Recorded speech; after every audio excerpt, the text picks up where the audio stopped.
OBD2 ಅಂತ ಹೇಳಿ. So ಕೆಲವೊಂದು ಬೇಸಿಕ್ ಇನ್ಫಾರ್ಮೇಶನ್ ಎಲ್ಲ ಹೇಳ್ತೀನಿ, ಅಷ್ಟು ಜ್ಞಾಪಕ ಇಟ್ಕೊಂಡ್ರೆ ಸಾಕು. ಓಕೆನಾ? ಗಾಡಿ ಇಗ್ನಿಷನ್ ಆನ್ ಮಾಡಿದಾಗ ನಿಮ್ಗೆ ಇದು ಯೆಲ್ಲೋ ಕಲರ್ ಲೈಟ್ ಬರಬೇಕು. ಆ ಯೆಲ್ಲೋ ಕಲರ್ ಲೈಟ್ ಬಂದ್ರೆ ಮಾತ್ರ ನಿಮ್ಗೆ ಗಾಡಿ ಸೆಲ್ಫ್ ಆಗುತ್ತೆ. ಸೆಲ್ಫ್ ಮಾಡಬೇಕಾದ್ರೆ ಎಕ್ಸಿಲೇಟರ್ ಕೂಡ ನೆಸೆಸರಿ ಇಲ್ಲ, ಸುಮ್ಮನೆ ಸೆಲ್ಫ್ ಮಾಡಿ ಸ್ಟಾರ್ಟ್ ಆಗುತ್ತೆ. ಓಕೆನಾ ಸರ್? ನೆಕ್ಸ್ಟ್ ಗಾಡಿ ಸ್ಟಾರ್ಟ್ ಇದ್ದಾಗ ಹೆಡ್ಲೈಟ್ ಆನ್ ಅಲ್ಲಿ ಇರುತ್ತೆ. ಇದಕ್ಕೆ ಆಫ್ ಮಾಡೋ ಸ್ವಿಚ್ ಆನ್ ಕೊಟ್ಟಿಲ್ಲ. ಸೊ ಯಾವುದೇ ಕಾರಣಕ್ಕೂ ಹೊರಗಡೆ ಲೋಕಲ್ ಮೆಕ್ಯಾನಿಕ್, ಲೋಕಲ್ ವರ್ಕ್ಶಾಪ್ ಅಲ್ಲಿ ಸ್ವಿಚ್ ಹಾಕ್ಸೋದು ಆ ತರ ಮಾಡಬೇಡಿ.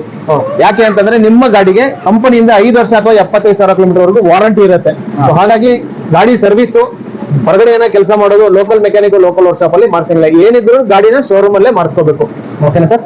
ಮೂರನೇ ಇಂಪಾರ್ಟೆಂಟ್, ಗಾಡಿ ಗೇರ್ ಅಲ್ಲಿ ಇದ್ದು ಸೈಡ್ ಸ್ಟ್ಯಾಂಡ್ ಏನಾದ್ರು ಕೆಳಗಡೆ ಇದ್ರೆ ಗಾಡಿ ನಿಮ್ದು ಆಫ್ ಆಗುತ್ತೆ, ಏನ್ ಮಾಡಿದ್ರು ಸ್ಟಾರ್ಟ್ ಆಗಲ್ಲ.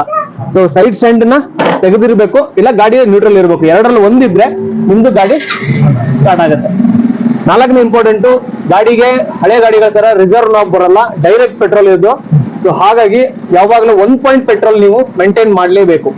ಈ ಗಾಡಿಯಲ್ಲಿ 2 ಲೀಟರ್ ಪೆಟ್ರೋಲ್ ಇರುತ್ತೆ, ಬಟ್ ಅದು 2 ಲೀಟರ್ ಪೆಟ್ರೋಲ್ ಇದ್ರೂ ಸಫಿಶಿಯಂಟ್ ಬರಲ್ಲ ಪಾಯಿಂಟ್ ಮೇಲೆ ಬರಕ್ಕೆ.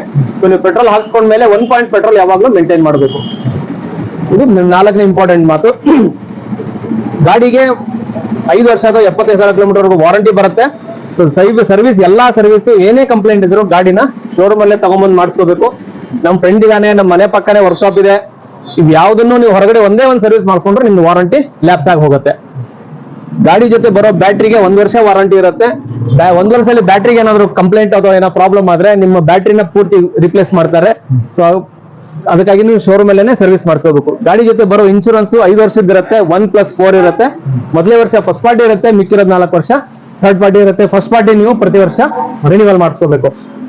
ಓಕೆ, ಈಗ ಎಕ್ಸ್ಟ್ರಾ ಫಿಟ್ಟಿಂಗ್ ಅಲ್ಲಿ gripper, tank cover, ladies handle, helmet lock, indicator, buzzer ಹಾಕಾಗಿದೆ. ನಂಬರ್ ಪ್ಲೇಟ್, ನಂಬರ್ ಜೊತೆ ನಿಮ್ಮ ಅನುಭವ ಹೇಗಿತ್ತು ಅದನ್ನ ನೀವು ಶೇರ್ ಮಾಡಿ ಸರ್.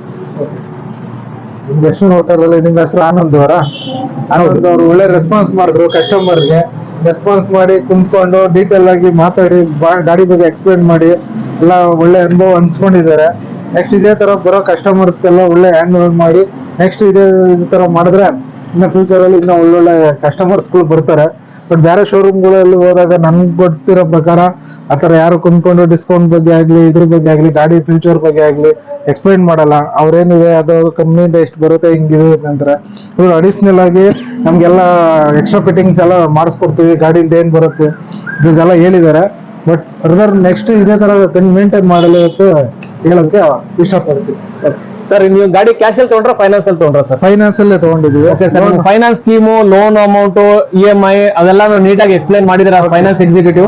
ಮಾಡಿದ್ದಾರೆ. ಓಕೆ ಓಕೆ ಸರ್, ಪರವಾಗಿಲ್ಲ sir. Okay, thank you sir. ದಯವಿಟ್ಟು ನಿಮ್ಮ ಫ್ರೆಂಡ್ಸ್ ಗಳಿಗೆ ನಮ್ಮ ಶೋರೂಮ್ ನ ರೆಕಮೆಂಡ್ ಮಾಡಿ. ಓಕೆ ಸರ್, ಇನ್ನೂ ಜಾಸ್ತಿ ಕಸ್ಟಮರ್ಸ್ ನ ಪ್ರೊವೈಡ್ ಮಾಡಿ ನಮ್ಗೆ.